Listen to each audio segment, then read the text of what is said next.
সদৌ ছাত্ৰ সন্থাৰ ক্ৰীড়া নীতিৰ আধাৰত অনুষ্ঠিত হৈ অহা যুৱ বিনম্ৰ ছাত্ৰ নেতা নাছিৰ হুছেইন সৰণী আন্তঃজিলা আসু স্বৰ্ণকাপ ভলীবল প্ৰতিযোগিতাখন এবাৰ সদৌ নলবাৰী জিলা ছাত্ৰ সন্থাৰ উদ্যোগত নলবাৰী আঞ্চলিক ছাত্ৰ সন্থা আৰু নলবাৰীবাসী ৰাইজৰ সহযোগিতাত আজিৰে পৰা দুদিনীয়া কাৰ্যক্ৰমণিকাৰে চৰকাৰী গৰ্ডন উচ্চতৰ মাধ্যমিক বিদ্যালয় খেলপথাৰত অনুষ্ঠিত হৈছে। এই উপলক্ষে আজি নলবাৰীত উপস্থিত হয় সদৌ অসম ছাত্ৰ সন্থাৰ মুখ্য উপদেষ্টা ডক্টৰ সমুজ্জ্বল কুমাৰ ভট্টাচাৰ্য, সভাপতি উৎপল শৰ্মা, সাধাৰণ সম্পাদক সমীৰণ ফুকন আৰু ভাৰতীয় ভলীবল দলৰ প্ৰাক্তন অধিনায়ক অভিজিত ভট্টাচাৰ্য। পুৱা 11 বজাত সদৌ অসম ছাত্ৰ সন্থাৰ পতাকা উত্তোলনেৰে কাৰ্যসূচী শুভাৰম্ভণি কৰে সদৌ অসম ছাত্ৰ সন্থাৰ সভাপতি উৎপল শৰ্মাই। ইয়াৰ পিছতেই শ্বহীদ তৰ্পণ কৰে সদৌ অসম ছাত্ৰ সন্থাৰ মুখ্য উপদেষ্টা সমুজ্জ্বল ভট্টাচাৰ্য, সাধাৰণ সম্পাদক সমীৰণ ফুকনে। যুৱ বিনম্ৰ ছাত্ৰ নেতা নাছিৰ হুছেইনৰ প্ৰতিচ্ছবিত মাল্যাৰ্পণ কৰে সহধৰ্মিনী নাৰ্জি হুছেইন চৌধুৰীয়ে। Special revision Asomiya special revision, special intensive revision, SR আৰু SIR দুইটাই অসমত আগত দেখিছোঁতো। আমি অসম আন্দোলনটো আৰম্ভ হৈছিলতো মঙলদৈ উপসভা লোকসভাৰ নিৰ্বাচনৰ উপ নিৰ্বাচনক লৈ। গতিকে অসমত ইয়াত যে SR SIR এইবোৰ যে কৈ আছে, এইবোৰ অসমৰ কাৰণে নতুন কথা নহয়। বিশেষ সংশোধনী ইয়াৰ আগতে অসমত হৈছিল আৰু বিশেষ সংশোধনী অসমত প্ৰয়োজন আছে। আমি সদৌ অসম ছাত্ৰ সন্থাই স্পষ্টভাৱে কওঁ যে অসমৰ ভোটাৰ তালিকাখন অবৈধ বাংলাদেশীৰ নামমুক্ত হ'ব লাগে। তাৰ কাৰণে সংশোধনৰ প্ৰয়োজন, বিশেষ সংশোধন কৰে, বিশেষ সংশোধনী আন ব্যৱস্থা লওক। SR কৰে নে SI কৰে চব কৰক, কিন্তু বাংলাদেশীৰ নামমুক্ত শুদ্ধ ভোটাৰ তালিকা অসম প্ৰস্তুত কৰক।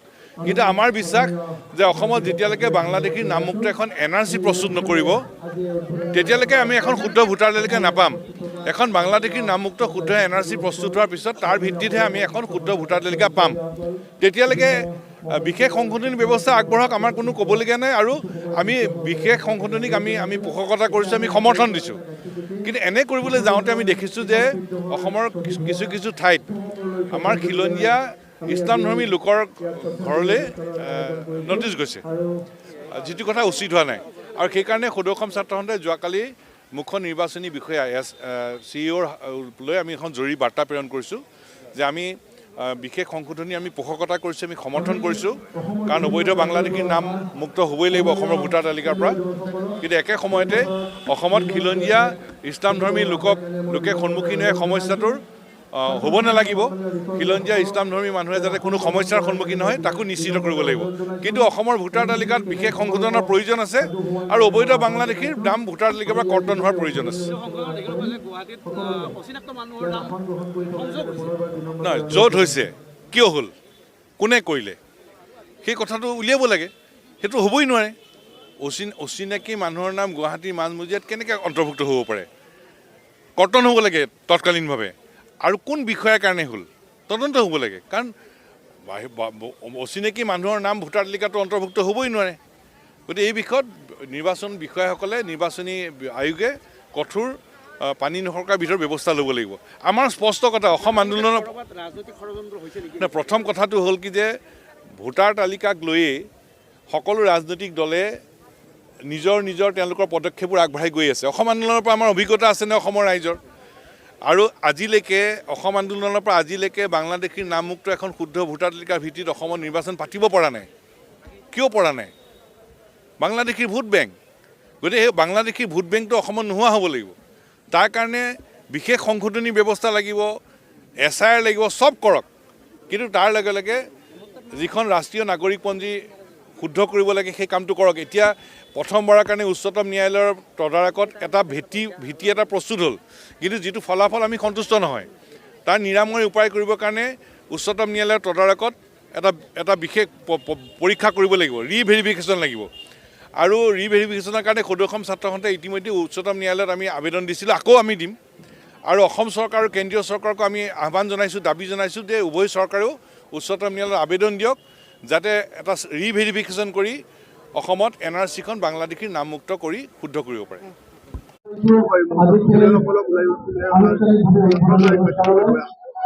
সদৌ অসম ছাত্ৰ সন্থাই 2006 বৰ্ষৰে পৰা যুৱ বিনম্ৰ ছাত্ৰ নেতা নাছিৰ হুছেইন সৰণী আসু আন্তঃজিলা স্বৰ্ণকাপ ভলীবল প্ৰতিযোগিতা আয়োজন কৰি আহিছো। আৰু এইবাৰ সদৌ নলবাৰী জিলা ছাত্ৰ সন্থাৰ উদ্যোগত নলবাৰী আঞ্চলিক ছাত্ৰ সন্থাৰ সহযোগত আৰু নলবাৰীবাসী ৰাইজৰ অভিভাৱকত্বৰে নলবাৰী চহৰত অনুষ্ঠিত হৈছে। লক্ষ্য এটাই পৰিকল্পিতভাৱে নতুন প্ৰজন্মক ক্ৰীড়াৰ ক্ষেত্ৰৰ প্ৰতি আকৰ্ষিত কৰিব লাগিব আৰু তেওঁলোকক পৰিকল্পিতভাৱে তেওঁলোকে নিজৰ সুপ্ত প্ৰতিভাক যাতে এখন বিকশিত মঞ্চ দিব পাৰে সেই মঞ্চ দিয়াৰ লক্ষ্যৰে সৈতে আমি এই প্ৰয়াসটো আগবঢ়াই লৈ গৈ আছো আহিব লগা দিনতো এই যাত্ৰা অব্যাহত থাকিব আমি ৰাইজৰ সহযোগিতা অভিভাৱকত্ব কামনা কৰিছো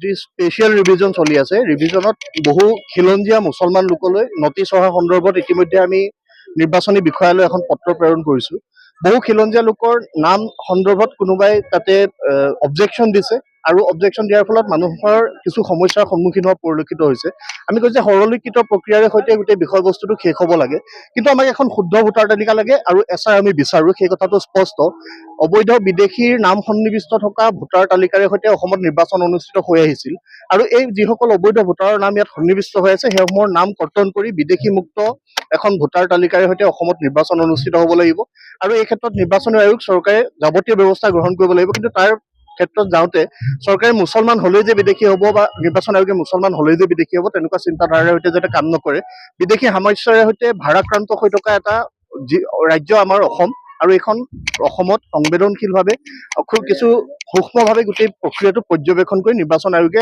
তেওঁলোকৰ দায়িত্ব সমাপন কৰক এই আহ্বান আমাৰ নিৰ্বাচন আয়োগলৈ থাকিব আন্তঃগাঁথনি মানে ভাল ষ্টেডিয়াম লাগিব ভাল প্ৰশিক্ষণ কেন্দ্ৰ লাগিব কিন্তু এনেকুৱা এটা পৰিৱেশ লাগিব যিটো পৰিৱেশত মাক দেউতাকে ল'ৰা ছোৱালীক সৰুৰে পৰাই ভাল খেলুৱৈ সুবিধা পাব য'ত ছাত্ৰ ছাত্ৰীয়ে মই খেলুৱৈ জীৱনটোক নিজৰ পেচা হিচাপে বাছি ল'ম বুলি আৰ্থিক নিৰাপত্তা বোধত ভুগিব লাগিব তেতিয়াহে ল'ৰা ছোৱালী আগবাঢ়িব সেইটো আন্তঃগাঁথনিৰ অংশ কিন্তু হ'বৰ কাৰণে আমাৰ যিসমূহ ক্ৰীড়া সন্থা আছে ক্ৰীড়া সন্থাসমূহত MLA MPৰ টিকেট নোপোৱা ৰাজনৈতিক নেতাৰ সংস্থাপনৰ স্থলী হ'লে এতিয়া দেশত যিজন ক্ৰীড়া মন্ত্ৰী আছে মনসুখ মাণ্ডভিয় তেওঁ ফুটবলৰ ছুপাৰ লীগৰ কথা ক'বলৈ গৈ মোহন বাগানৰ নাম কৈছে মোহন বেংগাল ইষ্ট বেংগলৰ নাম কৈছে ইষ্ট বেংগল গতিকে দেশৰ আটাইতকৈ সন্মানীয় ফুটবল ক্লাব দুটাৰ নাম নজনা মানুহ বাগানটোক বেঙেনা বুলি কোৱা মানুহ তেওঁলোকৰ নেতৃত্বত ভাৰতবৰ্ষৰ ক্ৰীড়াৰ যাত্ৰাটো কিমান আগলৈ যাব সেই কথাটোতো সন্দেহ সকলোৰে আছে আৰু সেইকাৰণেই কৈছোঁ যে ক্ৰীড়া বিষয়টো ৰাজনৈতিক হস্তক্ষেপৰ পৰা মুক্ত হ'ব লাগে চৰকাৰে পা পইচা আন্তঃগাঁথনিৰে পৃষ্ঠপোষকতা আগবঢ়াব লাগে কিন্তু বাকী ক্ষেত্ৰত হস্তক্ষেপ নকৰাই ভাল চিন্তা চৰ্চা কৰিছো আৰু অৰ্থনৈতিক পত্ৰ মই এতিয়ালৈকে প্ৰেৰণ কৰা নাই পৰৱৰ্তী সময়ত গম পাব আৰু সভাপতি হিচাপে মই অকল এটা কাৰণত লৈছো যে মোৰ ব্যক্তিগত কাৰণৰ কাৰণে আৰু পৰৱৰ্তী সময়ত আপোনালোকে যেতিয়া মোৰ পদত্যাগ পত্ৰ দিব তেতিয়া আপোনালোকে গম পাব নিশ্চয় মই তেনেকে এতিয়ালৈকে চিন্তা চৰ্চা কৰা নাই মোৰ এটাই ব্যক্তিগত কাৰণৰ কাৰণে মই এই সিদ্ধান্তটো লোৱা হৈছে বিয়া ক'ব পাৰি আপোনালোকে বিয়া চাপিছে আপোনালোকে নিশ্চয় গম পাব পৰৱৰ্তী সময়ত আৰু পৰৱৰ্তী সময়ত মই সদৌ ছাত্ৰ সন্থাৰ সন্মানীয় সভাপতি সাধাৰণ সম্পাদক তেওঁলোকক মোৰ যেতিয়া মোৰ পদত্যাগ পত্ৰ তেওঁলোকক দিম তেতিয়ালৈকে আপোনালোকে গম পাব নিশ্চয় আমি ধন্যবাদ জ্ঞাপন কৰিছো আৰু আজিৰ সভাখন আনুষ্ঠানিকভাৱে পৰিচালনা কৰাৰ কাৰণে মই যিমান কাম কৰি গৈছো মোৰ কাৰণে মোক যি চিনাকি দিছে এইটো মোৰ ডাঙৰ কথা আৰু সদৌ ছাত্ৰ সন্থাৰ কাৰণে সদায় মই আগবাঢ়ি আহিম আৰু যিকোনো পৰ্যায়ত আৰু যিকোনো সময়ত তেওঁলোকে মোক বিচাৰে মই সদায় সাজু থাকিম ধন্যবাদ নলবাৰীৰ পৰা ভৱজিৎ বৰ্মনৰ ৰিপৰ্ট অমৃত নিউজ 24/7